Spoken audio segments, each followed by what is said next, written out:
ঘড়ির কাঁটায় এখন 4:54 বাজে, 5টা বাজতে যায়। এখন আমরা এসেছি তরুণ সংঘের পূজা মণ্ডপে। 10,000 গাছ দিয়ে এই পূজা মণ্ডপটাকে করা হয়েছে। আর এদের ভাবনা সবুজায়ন। এখানে সমস্ত 10,000 গাছ, মানে 10,000 ছোটো ছোটো ছোটো ছোটো চারা দিয়ে এখানে পুরোপুরি এই মণ্ডপটাকে সাজানো হয়েছে। 10,000 গাছের মাধ্যমে মণ্ডপটাকে করা হয়েছে।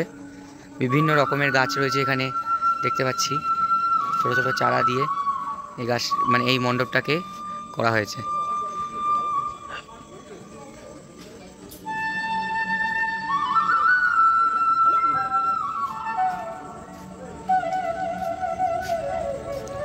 রিষ্টা পশ্চিম পাড়ে একটা অন্যতম এই যে মাতৃ প্রতিমা, অসাধারণ। মাতৃ প্রতিমাকেও সবুজ, তার সাজ সবুজের ওপর করা হয়েছে, সবুজায়ন।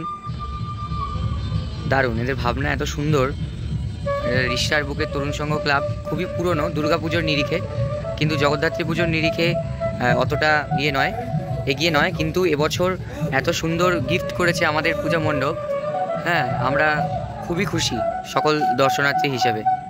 আমাদের এবছর জগদ্ধাত্রী পুজোর এটা আমাদের লাস্ট দর্শন, আমাদের পূজা মণ্ডপ দর্শন আমরা করলাম, মানে ব্লগের ক্ষেত্রে, আমার ব্লগ ভিডিও দেওয়ার ক্ষেত্রে।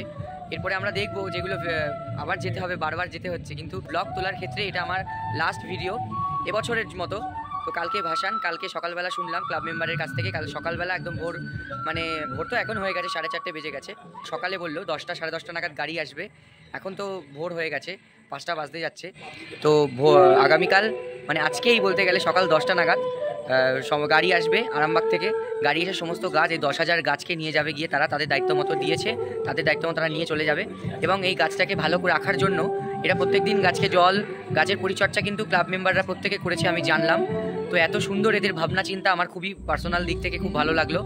তো তোমরা পরের বছর যারা দেখবে, যদি মনে করো রিষ্টার জগদ্ধাত্রী পুজো দেখতে আসবে, তাহলে সকলকে অভিনন্দন, সকলে আসো।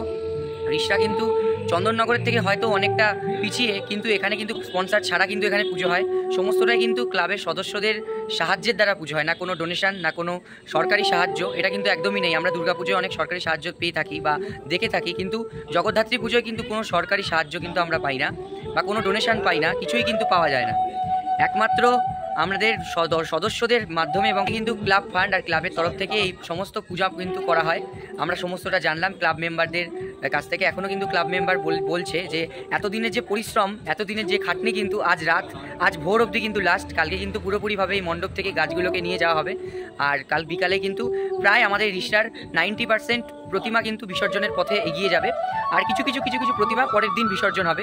মানে আজকের হিসাবে আজকে 14 তারিখ বৃহস্পতিবার পড়ে গেছে। শুক্রবার কিছু ঠাকুর ভাসান হবে, কিন্তু বেশিরভাগ ঠাকুর কিন্তু আজকেই বিসর্জন হয়ে যাবে রাত্রের মধ্যে। আর কিছু ঠাকুর কালকে বিসর্জন হবে, শুক্রবার দিন 15 তারিখে। তো সকলকে জগদ্ধাত্রী পুজোর শুভেচ্ছা। চলে গেছে, তোমরা ভিডিওটা দেখবে যখন পুজো চলে গেছে।